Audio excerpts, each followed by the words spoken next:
boss Lugalabi Mugobi gulu yakedde kusiba tayiro ekawungezi ne ziyika ne muleka lero akedde kuzisiba kati mbadde enzigala ekinabiro bwe ne zingoberera akozesa biki alina ekivere kiyawo tekitegerekeka oba mulimu ki ebyo abantu bakyabikozesa basibisa Arapex Style Adhesive tiles ne zinywera Arapex Style Adhesive takyaliko kubaganya birowoozo buli ayagala okunyweza tiles ku kisenge oba awantu wonna gwakozesa ne UNBS yakonamu dastamp ng'omutindo kyekyo akolebwa Zident Tile Center ku noti 753 noti 65 M28 Gonza musindika ya sente eri abagalwa abo mu nyaffe Uganda ng'okwisa enkola ya tap sendi enkola eno nnungi ate nga yeesigika kati genda mu simu yo odownloadinge app ya tap send TAP olwono nawe weeyunge ku mpeereza ennungi mu kusindikira abagalwa abo kozesa promo code Kasuku nga toyawuddeemu abali mu UK ojja kufuna pound 10 Europe ojja kufuna euros 10 USA ojja kufuna dollars 10 Canada ojja kufuna dollars 10 ate nga kino kisinzira mu nsi mw'obooli kati gwe abadde atawaanyizibwa mu kusindika ensimbi eri abagalwa abo okumanya ebisingako okufuna app ya tap send ebifudde byangu nga tukusindikira abagalwa baffe ensimbi mu bwangu ddala.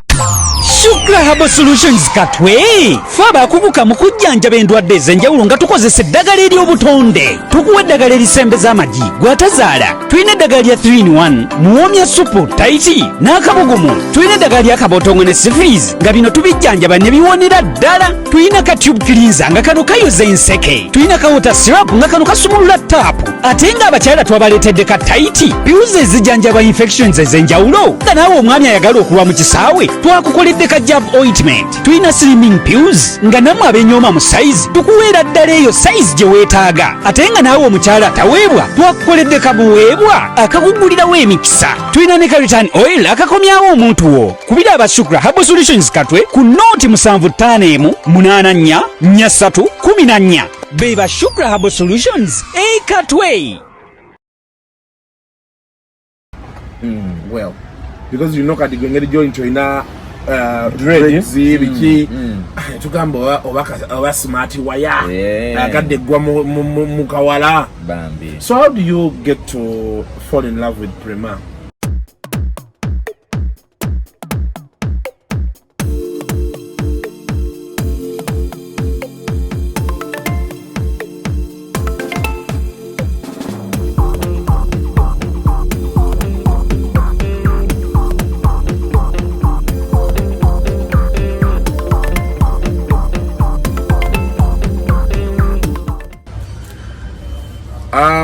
Welcome to yet another edition of Kasuku Live.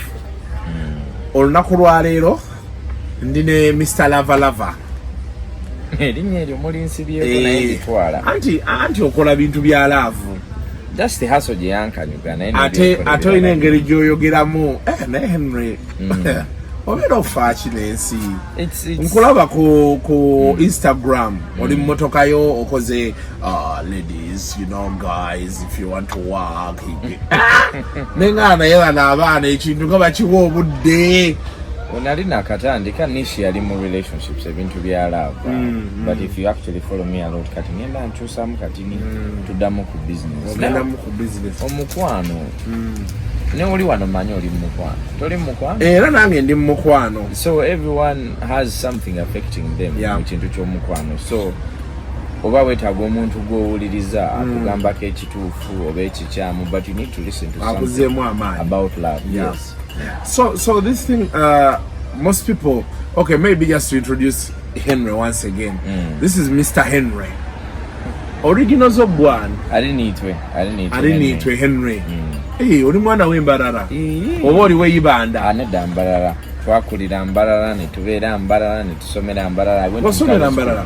Museveni yasomera. Oli obbi wa Museveni. Elevo nengenda ku Mbarara High School naye era Museveni yasomera kuba yo bamugobayo. Oli obbi wa Kagame. Bonna bombi. Henrie sebo. Gwokirizibwa okwogera.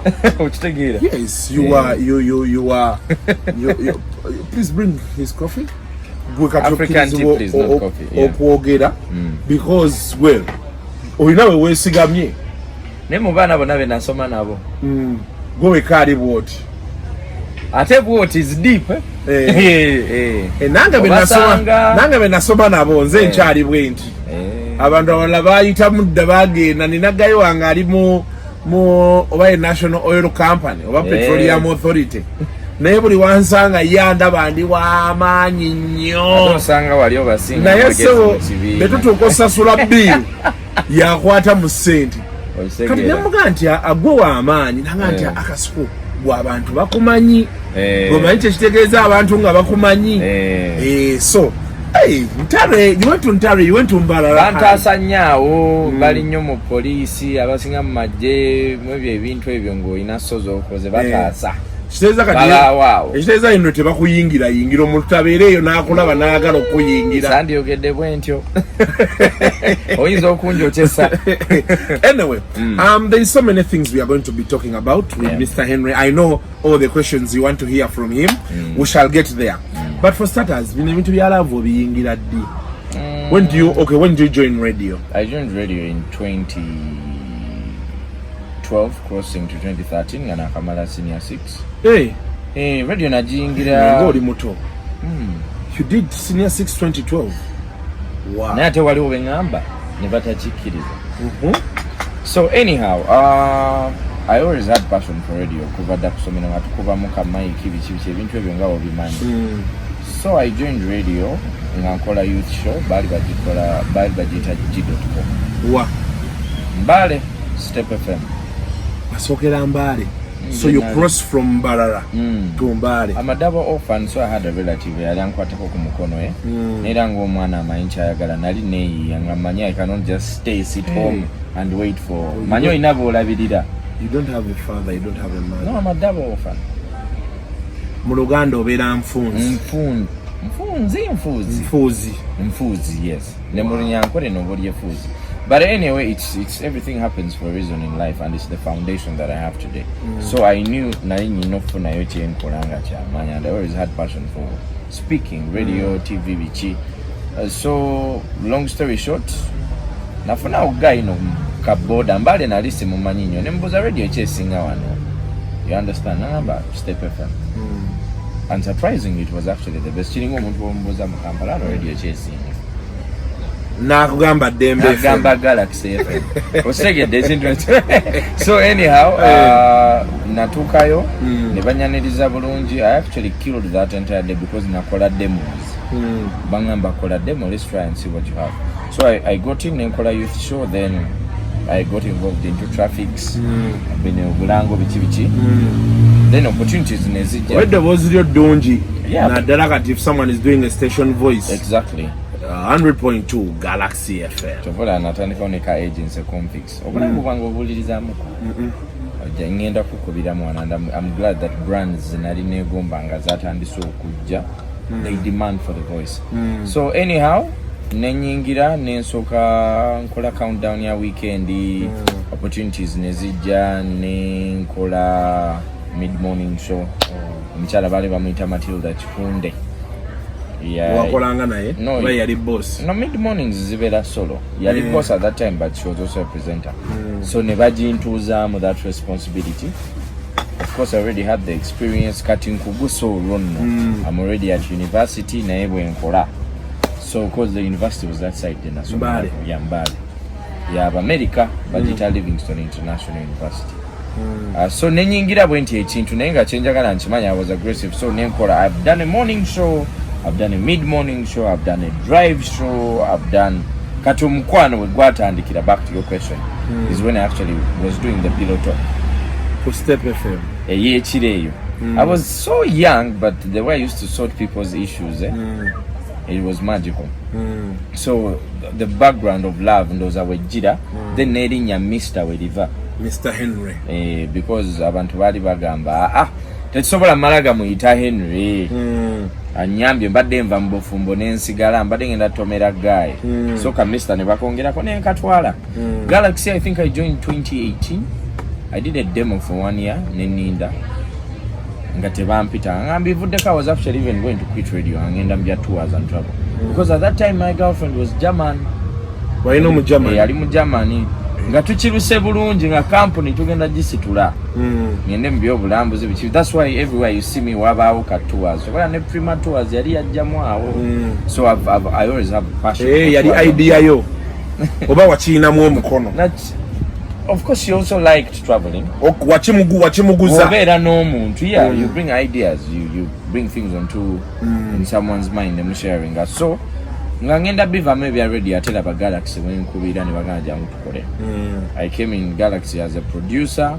Nganyina producing a morning show yaliko Dikanio, Marriott, ne Mosh.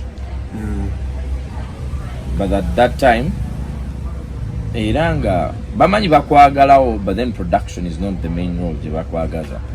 Jonathan Nalebo mumanyi yali akola gossip. Akakana ako kafuutuka ebigamba ako kanaleba. He had to take on another challenge I know kuva uko. We yafunira Rolex Festival. Already Rolex Festival yaliwo. Yali akola ko first edition I think. Ngabagena mu yokubiri. So mwana omukyala afunye olubuto. Omanyi kati bazadde omwana omulala. So Kongs by the way Nalebo. Yes. I hope oli kumataga mwana onywa ku bbeere. So we have our ntwala challenge ate gossip. Yeah. Wakolako ne gossip. Erinnya Nkoko we lyava. Mr. Henrie Nkoko. Nga ba gossip nga tukuba zi 40k. Yawo nga YouTube tebanaba ebya lockdown tebinayi ebyagundi VPN. Nga tushoba zikola ku gundi live Facebook and then ne bazeka ku YouTube. But I did not last much in gossip, ndoza na mukole emyezi nga etano. Medi Ruswata tena inava. Epazi Meru Swata na yaliwo. Kali Meru Swata yakolanga evening rush. Gwe nokola ku macha. Nze nga ndi mu gossip nali nkola gossip specifically ya mid morning. But Meru Swata aliwa. Yafuka biwanvu.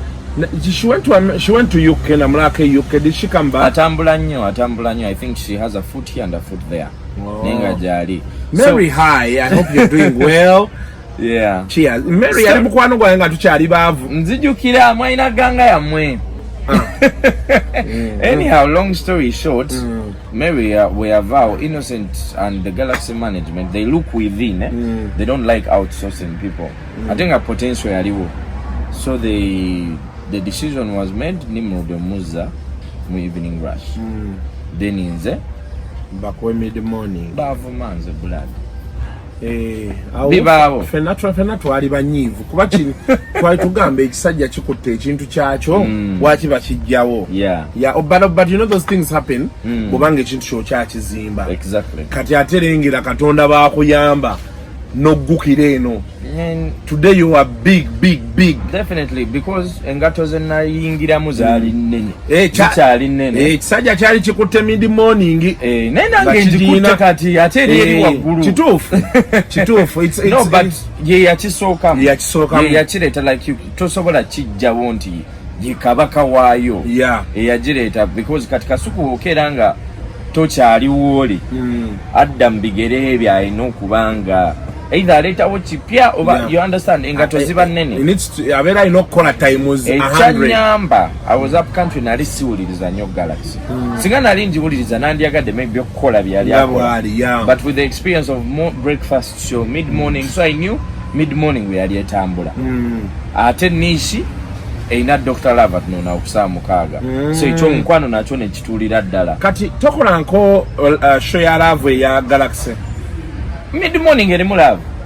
Ogambe ne ya night breeze after the vaccine jali akola. Nali mutuliranga muko sometimes because me I think soko kuwulira awo we wampulirira one of those days mutulamu I had started for him. I was a busy man guy in events bichi songa once in a while obimanyi olwala actually nali ntudde waloka restaurant oba kalinganako kagondi ka oyo Innocent akasoka ngeno waggulu ogamba mu town ya amnesia we watu Katogo 24/7 kati nendo zakavao kati waliwo akagundi akalala akali kazzeewo kati eno ku pizza bond kati Lumumba ntuddawo ekiro eno buliro oyogera nangana eno guy amanyi nti ayogeranga olironi. I know olironi oli affair ali wa capital Pia Pounds yansindikirako message lumu like unconsciously you're on air then omuntu nakusindikira message nagamba you know DJ Ronnie, the late DJ Ronnie came back in you. Kati atenze Ronnie samuulirizaako kyekisesa natandikira mu regime yaba Jimmy Jones 75 okitegeera late date eyo nga Ronnie amaze ogenda omugenzi. So Pia Pounds yakingamba and you're not the first one, she wasn't the first one, and I'm grateful to God for it. And nze benakuwulira benshi nenkubira Joel walogayo muta Joel Isabire yali programmer wa ya programming radio yamwe yonge etandika. Yes. Byonna bye muliko kati. Yeah. Abasajja ne bamukuba abo ne bamugoba n'avaawo. But nenjogera mu kona yawo nangamba you have listened to him. Naye kati samanyi nzikwaza we nakumanyira kati ate nojja noyagala nveeyo nsale ngende eri wa capital. Actually omanyiga yakola late date eyo esawa zino Gondi Levi yeah. Before he went on air we met somewhere. Nangamba you inspired me to do radio. Yaliko there's a certain radio yaliko. Nangamba yiyi. Nangamba I'm going to do the late date. Katono mubuze ne musajja guma inchi chuyogera. Do you know that that's my dream show? And you're telling me that I inspired you to do it. I was touched. Erabo muudi danga akola. He's actually once in a while because akola chiro so abira came sana nangamba ko ka segment kaba de kama. So nange wenzire wakane muuliriza ko big up on yourself. Levi. Ne Levi anyway tujja nyumyamu. So wow, I see it's you know, Chindu Chirunji Nyo, you've not been around so long, but you've done things that people have been around for so long are just doing. Exactly. So Chivera Chirunji Nyo. So nya tuliwaininga today wali ku your German girlfriend. Kati yoro no muleka wa. Wojje Kampala yena aganire mbale. No. She was a student. Ku Livingston era. No. Bana babera ku Omanyeri, it's a policy. You have to do internship either abroad or bachiye. Kadabasinga bajja mu Africa. Bajja nyeno. So it was a group nani mbalambuza nyo so connection ne kwatirawo. But then we after high university nga tunonya plan ekyekidako. So we sat down looking for a job now for no mulimo. I advised her to go back to her university and become like an academic registrar because the emirimu ejo jangu wamangu. Companies retain, universities retain, so now from a registrar, and of course in the long run, are busy. So it's into fusing out in Pola, but peacefully. Cynthia, uncle, that no, because the dreams were big now. I take at Zeku Galaxy, I promised her in that Germany. I take at the tours. We have to start from scratch again. So we're fusing it out. Wow. Nina yuzuri yange byengendo kubuza. Byonna byonna byetololera ku Laavu. Naye nina enduka gye njagala obbirukamu. Naye mbadde nsaba tubibuuze respectfully so that abantu abamu teba feeling offended or attacked. No, because katuwe wetuli no respect. By the way, we are going to do it respectfully. Yes. We are just going to have a discussion between me and you. Yes. So now you move. This year has last year and this year has had you in the news. Yeah. For the good reasons and for the bad reasons, depending on where you see it for from. reality. Okay. And reality is always interpreted by different people in many ways. So where do you, because as you do love and all these things, then boom, we first hear a rumor, you're dating Prima, then all of a sudden it's official. I think for me, it's fun and Chinasoko kulaba nawe, chali ku Galaxy, chali mu background ya Galaxy, yes. So I'm like, okay, well, because you know kati gwengeri join to dreadsy biki tugamba oba smart waya agadde gwa mu kawala bambi. So how do you get to fall in love with Prima? I hosted her on Ninagundi Vagita Red Seat. I host different people. Red Seat. It happens every Wednesday. Ngene ya mukazi wa Will Smith. Something like that. Now you have relationships, but in the week it happens every Wednesday. We bring different people. It will get a konsonga, Laavu, what different people think. It's one of the segments. It's just since Okutunda Musheyo. So I hosted her, we talked, and then we've talked about this before. However, kunyonyola audience yo kuba nina wenchizimba wenchitwala maaso in terms of love sagala nyo kuzimba. We are not going to talk. No, we became friends. I think at that time yali akava ewajo. She told me that they had broken up after the show or during the show. After, I think even shortly after the show, during the show, because she told me when I invited her on the show, young I have to first ask Joe. Kati awo gwe wali omuinvitinga ngani? Socialite. As a socialite. Ngabo mpise wano ku show. Okay. Yeah. Anti kati gwe sebo ine erinnya lyo. You are a radio presenter and all those things. She had a name, you know. What was she? There's a video where I always told people that she's a star. Where I told people that she's a star. Kaliku NT. So indeed in my eyes she is. Not she was. She's still a star. Yeah. So long story short, nemuchaza, and then after the relationship connection you start sitting with somebody, but the first intentions were not relationship related. Get into which is Zimba. Sinti you pursued a woman or kwanyo le medeko no like connection omuntu nakula mvanyo nanga kasukuno no yandi nyamba which together how you connect with people. People meet in mysterious ways. You don't know who you're going to meet tomorrow. You know mchala? I do. You know mchala. Si wampeta. Yeah. But you know how you met her, yeah? You understand?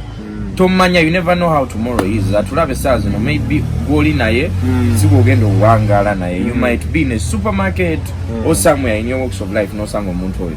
So netulang netusani kukulanga olusania ebizigo connection never. So the connection after you do the interview, ayagala obelengo mulangira ebintu bye. So as you meet up,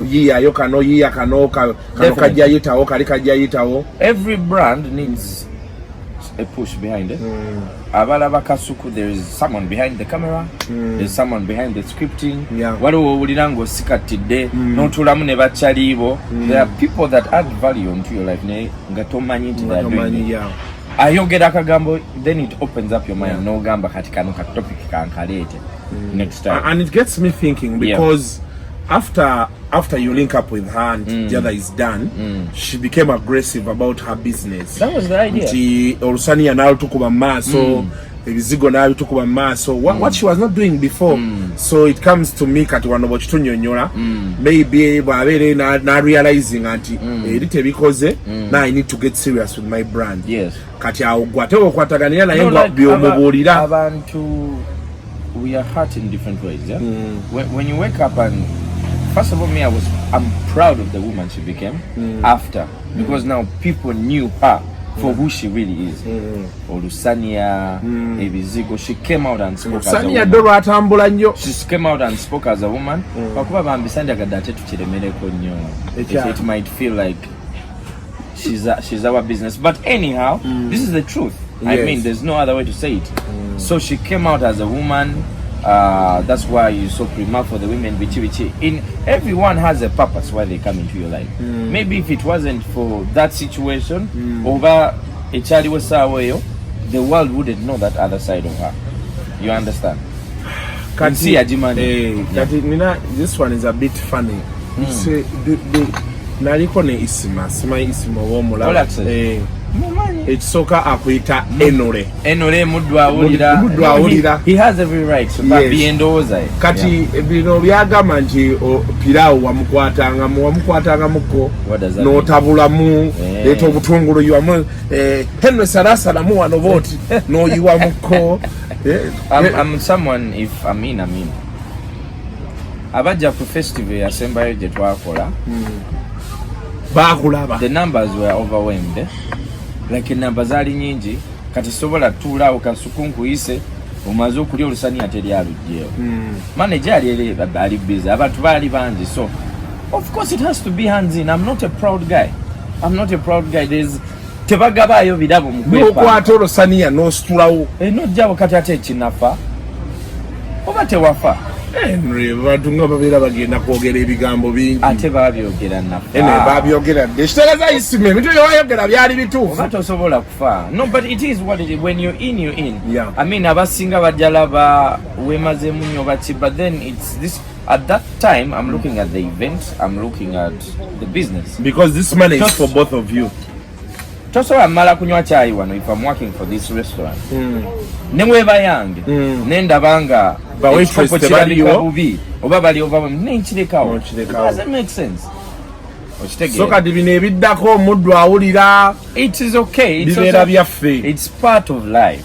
it's part of life. It's an experience. But now olina ekintu kyoyogedde ne kigezaako okufunza byenjagala obbooza. These things you say, Henry, like, do you mean them? When you say you know, this was our business, nga sobola kulaba lusaniya nga luli awo ne star lujjaawo, oba just obyogera kuzimba muntu ono in the face of the media? Omanyi waliwo tebayita okusudiya kakinyonyole bwenje oba osazeewo okwagala omuntu osa mwagalako bitundu. You know, I used to say the children are my children. Exactly. And people used to be then when you say her children are my children, then you're waking up in the morning, for example, if it happened, or you knock abana kusomero. Of course it happened. These children are not yours. Yes. And you have to take them to school. You see, that's the difference between some of us and other people. Everyone woba omuntu togenda mwagala tomumalira biseera. Woba omuntu togenda mwagala beerawo tomumalira biseera. Kasuku togenda kwagala mukyala ne wabanga alina omwana notabeera taata w'oyo mwana. You might not be the biological father. Yeah, but you have to be like the father. But isn't that pushing it too far? The responsibility is on you. Mubeera mwenna kati walwala omulekewo mugambe kubira taata. Mama we are engaging taata we. Of course there are some things batagenda yingira, but this you are in the house. Waliwo ebintu by'olina okukola. Omwana ali awo akulukuta omusaayi alwadde oba ekintu kimutemye kubira taata we. Then omukazi tomwagalira ddala muleke. Muveeko. Sigaza abatalina the things you can't handle. You understand? But if you're there, abeerawo. But now because now you are in the same situation right now that I'm going to ask about, that don't you feel betrayed? Don't you feel hurt? Because the biggest challenge most people have, Henry, is when you go all out, you expect omukyala, because edda batugambanga omukyala afiiriddwako, omukyala gwe balekedde abaana abeera alina life lessons zaayize. So when you come along, you treat her right, you know she's going to like. Now if it gets to a point where, because we saw you in that interview saying ngolina abaana abazanya nawe, her children are my children, and all of us were like, ne Henry akiyisizaawo, Henry ajja kitegeera, then boom, we wake up one day no kitegeera. Don't you feel this is something I went in when I expected everything. Era bw'olifuna akakisa maybe honestly n'otuula n'omukyalo oyo ajja kugamba nti gaayo oyo maybe byonna bye twakola yaŋŋambanga ekituufu. The life that we were trying to have is a bit boring. Ebintu bya business research bituuka nga bibowamukko. Mwakolanga business ne research running a business is such you have beera n'ekiddako okitegeera. And I want to think that in one way or the other Bambi did not leave her the same. It opened up her mind in one way or the other. So nze nali omanye bwawe liwona, you forget what caused the pain in the first place. Yeah. I've not said these things on record anywhere, but I feel like there is no harm because I'm not saying them in bad faith. Yeah. I'm saying it because it's the truth. It's the truth. Okitegeera. Akambe okakusala. At that moment akambe oyinza n'okukakanyuga. But then ebwawe liwona, you can pick up the same knife and odam n'okakozesa because the memory, the brain is programmed like that. You understand? Yeah. So nze my responsibility was to be who I was supposed to be then. If wekibanga kyatuuka nga it's no longer required or it's no longer valid, then it is okay. But I was who I was, truthfully and 100%. Okitegeera? I'm not someone agenda okwerekamu. Wemba nzizokola ne Kasuku live n'ongamba nti Henry, I need trending topics, I need to lift the brand, I'm going to be that. Okitegeera? Paka onangamba akati Henry okimanyi? Kimala. Okitegeera? I'm not the only one since asembyeyo. Just that yours was prominent. Exactly.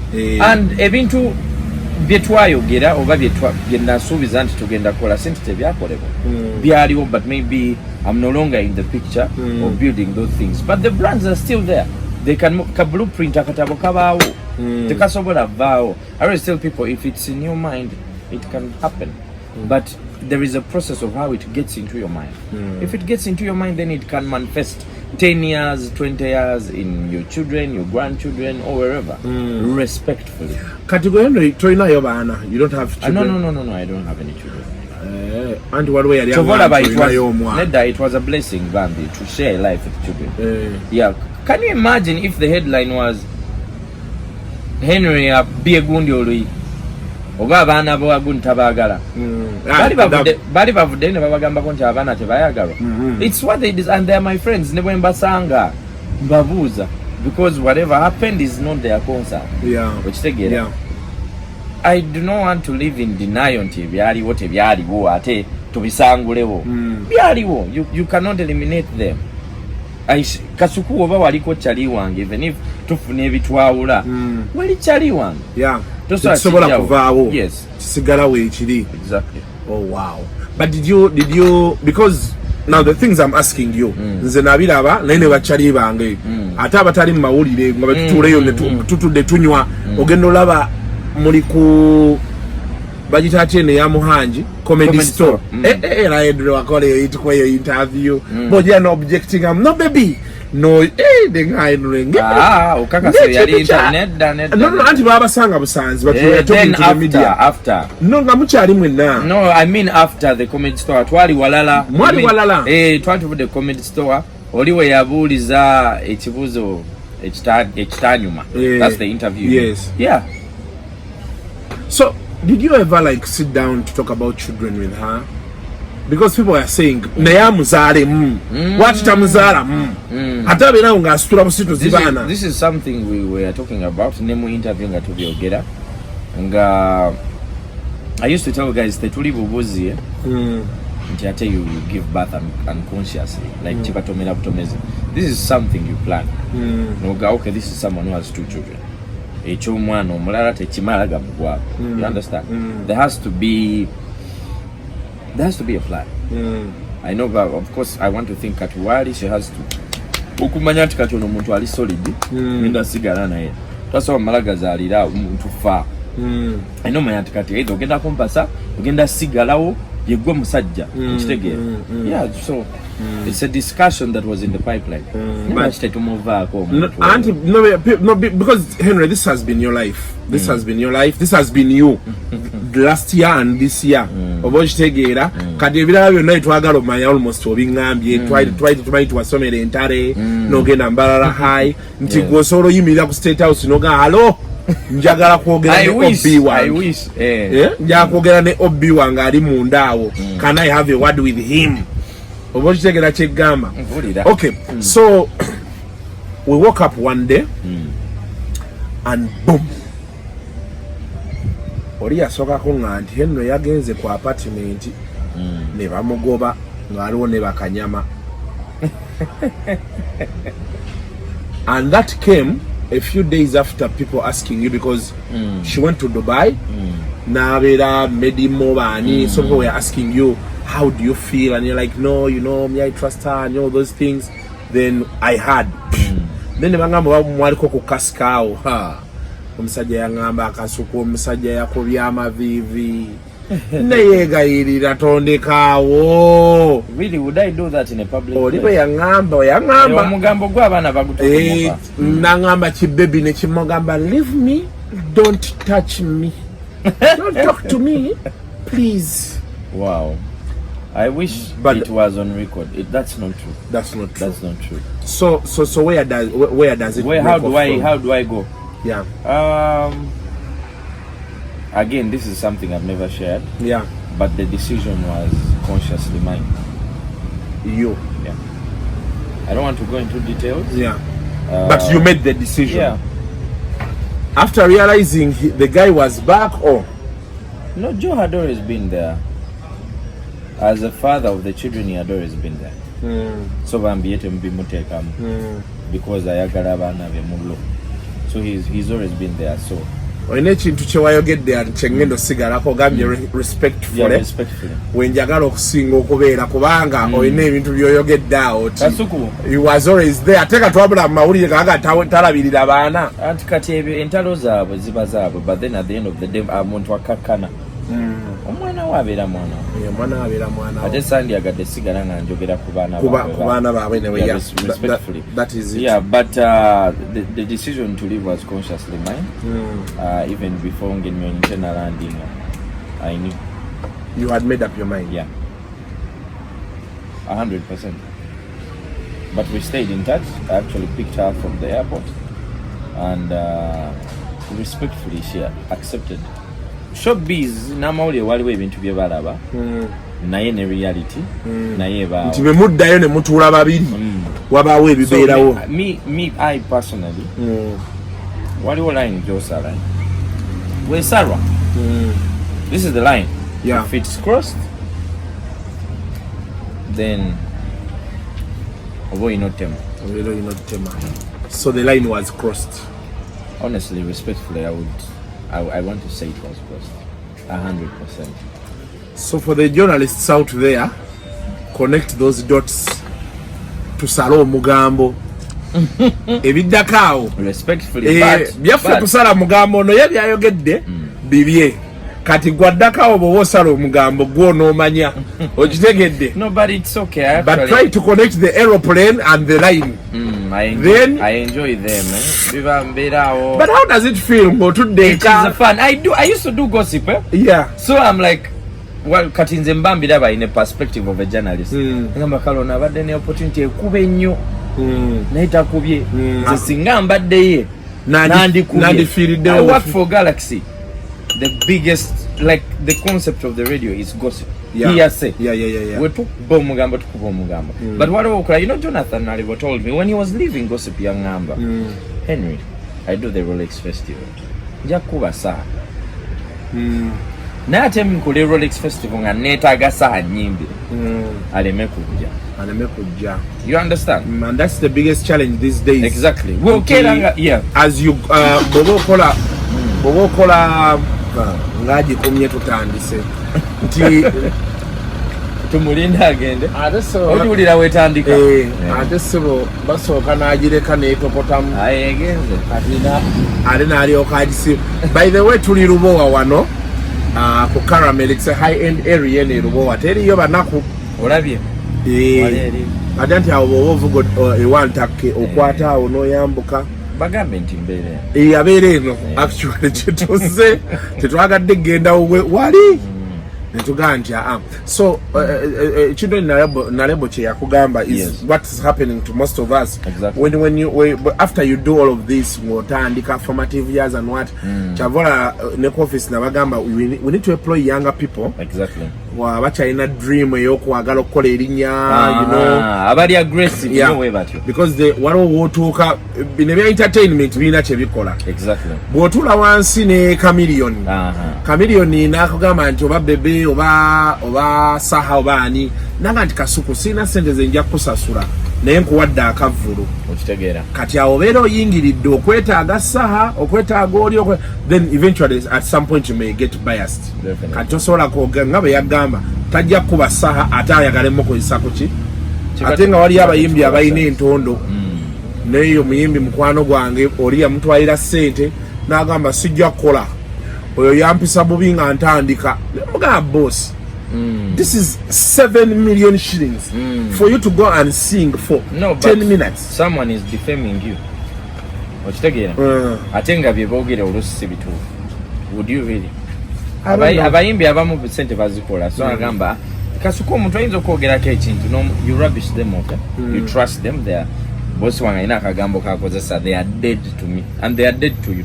Nga ne bw'omusanga tomunenya but the level of thinking they used to express their opinion about you nongirekawo n'omugamba ono I'm dead to so many people. Yeah. But for you it is hustle yakutwala nze musajja nyina ka agency kange tukola obulango okitegeera nina tours and travel. I have a family I'm taking 4 families by the way for Christmas. Bogenda okuwa ebintu no kubatwala balambule bandabe ku TV nga nyimiridde envuma mani kati gwe tokyabikola okitegeera.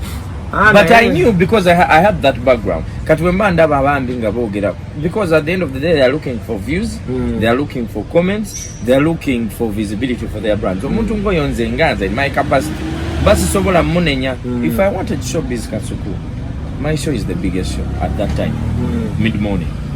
Buli omu yenna, okay, you might not agree with the statistics, but it has an audience. I'm not saying I don't agree. Tukola, in research they tell you, yogera ku muzindalo. Ekisawe ky'abantu kikuwuliriza. If I wanted to defame someone, if I wanted to say ebintu ebyandi attacking, I have a platform every day, both on TV and radio. So how did it feel? Those days, the happy days, ngabo so you would go back home, or you would just see it as Kasuku buli munamawulire abasinga bakwano bange. Before they actually do a story, most of them call me. Amba, isima tugenda mukyazaako wano agenda kwogera kino n'ekino. I'm like, they're like, should we run it? Abamu abasinga. Keiza ajja kukubira agambe blood. Nzija ngenda kunonyamu awo naye ngenda kuba because show is bagita we bati. And cuts abra. Okitegeera. Ono nagamba but respectfully, you know it's their job. It's what the industry wants. Naye ate waliwo kyobola basiga bannyo interviews, by the way, if you notice. Ntini nnyo ate zengaba ziba twogera ku business mostly, or Mr. Henrie as a brand. Naye bino ono yakola sitera kubyogera. So I'm surprised mbyogeddeko ku iyo. Respectfully. And kubanze era nange nkubuuziza respectfully. Exactly. But you've had Isma speak. For some time, you know, I've wanted to ask you. Well, we've met randomly. Isma has one of his closest friends is my brother Neta Chimanyi. Mukuba kwano be ennyo bakubira n'okubira ngazo onyambeko muganda wange, but he doesn't know, but he excels at his job. Omayinze mba ngamba abantu woba okuba woba togenda kuba then don't waste people's time. Aina audience ye biyagala owulira ebyo. So of course waliwo abatwala opinion ye ne bagitwala serious, but then he's a blogger and an entertainer. Naye wajja omugati kiringa kati nze omuntu okundetera akalango kakola ninkakola mbitundu okakolera ddala omuntu n'akawulya n'agamba. I will give you an example. Saha has aina ekitambula ne Gagamel Boss waba akuba wale mulabyeko atabusi akuba gwe awuliriza nomero olutiko ninawe natuuka ne mugamba Saha wadde omusajja tomwagala naye tekimala nagamba gwe Kasuku kiki kyoyita ekimala nekankuba ekintu kyange by the way. Exactly. Kana ate wakawulidde ne ngamba bannange bwe kibeera bwoba, I mean, if you decide to do something in life, do it thoroughly. If you're not gonna do it, bakeizi mbagamba nga buli lunaku mugamba, if you've decided that hustle will that day togenda kuddayo mu kyalo okuba amatafaali tuwandi kyagadde. This is what God has given you, excel at it. Because if you don't, waliwo akaana akali eriko ojjukira Sefuko nga yakajja. Okay, it was a little bit uncensored. Bangamba nawe you were one of the people that were unhappy with him. Okay, he was a little bit overboard. We all saw a child who is uncensored, and then many people questioned the approach of TikTok. But I'm happy Yamala Nakakan. Though the approach, people know him for different things. But what I'm trying to tell you is abana baba yonga bo bali wilingi gwe wumba umbirako yetayagala kumanya abachirese. But it also comes with a certain degree of age and what you do. I want to think if Isma Olaxes was in a different maybe model of life, because, and I know he also knows it. Nature no sala obera chakola. I cannot blame him and many other people out there. Okay, as we wind up, nalabe just agamba yagala mwekwateko mu ngalo nga gundi bwe yakoze Kenzo ne Hamza. You can meet him and sit and talk over a cup of tea. Why not? As if we are we sworn enemies? We are not. You can. Life goes on. Never have Prima. Najja wano ne mwesanga. I've met her several times. Twaitake munyanya twekubire ngombe. Will live your life and showbiz. I will give you an example. There was a time when Bobby, in terms of showbiz, movie jukira yene gundi. Ne bebe. Nenga lumba meetinga ne bebonga nakwe. Newe badda mu mawulire. Ne kitabuka. Because walira.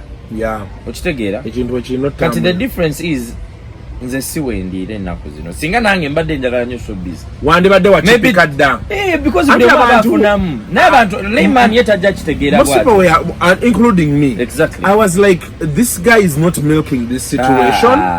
Kasuku nkugambye the whole that everything because omuntu abeera tuso tukuba nga buli kiseera obeera mu interview kyabona natuka nenga kansuke mmulekemu. I wanted to study and to understand why aren't you milking this situation. ngenda kubulira ebintu bibiri woba oli star you a star.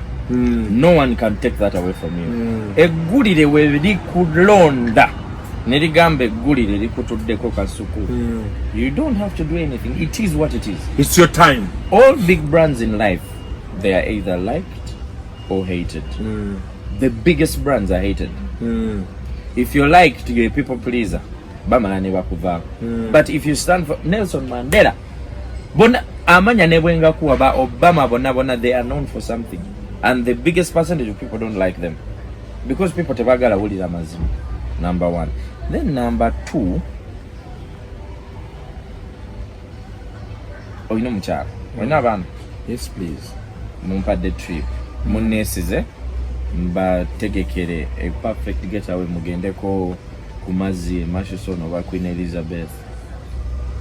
Would you give me business bondaba ku TV nga nyina omuntu gwempu? Would you even want your children to associate with me? Kati nzeeyo obulamu we bwanteeka. Tuli wano ku you mentioned Caramel. It wants to advertise. Balabye Henrie nga awemula ku gundi ku TV oba avuma omuntu attacking. Would they give me business?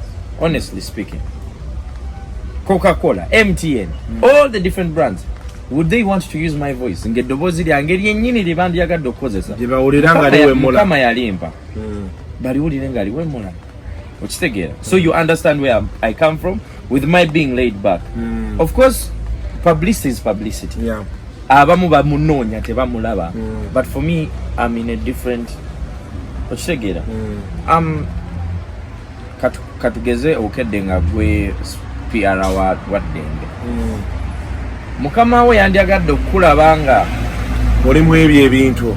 You understand where I'm coming from with that? Yeah. So it and comes, then also yes. Kiba kigenze. These days nine kyentero gambe nnyo abantu. It happens. If it's there, it's there. If it's gone, there's nothing you can do about it. Me, I appreciate people that come to me for relationship advice because ayakoza nagamba kale twakulabanga olina relationship gy'oli mu respectful. By the my people respect me. Oli kale erinnya waba talyogedde ajja kukozesa nga example because omanyi nagamba I'm in exactly the same situation. Gye walimu. Nkoze ntya wakola otya. I charge some money for my sit downs kumpewo biba byabwerere because that's work. But then after, if you want me to engage you off air, Kasuku people are broken. Omuntu akukubiranga ntutuleko tunywe kachai naye ngamba bawange nakizudde nti alina abaana babiri ebweru. You understand how broken that person is? Singa nali mpemula kumpewo banga nange enkuba nvuma, that person would not have the courage to give me their money and sit down with me. But speaking of that, yeah, man, doesn't it get too much?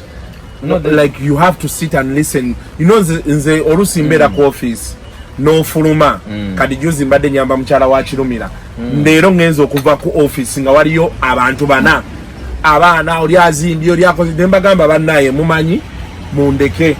There's a time what conscious waliwo kale wotuka gwenga brand ng'owulira nedda because you also have a life. Yeah. Nga banaye bana abantu abankubira so nali njagala bijjawo.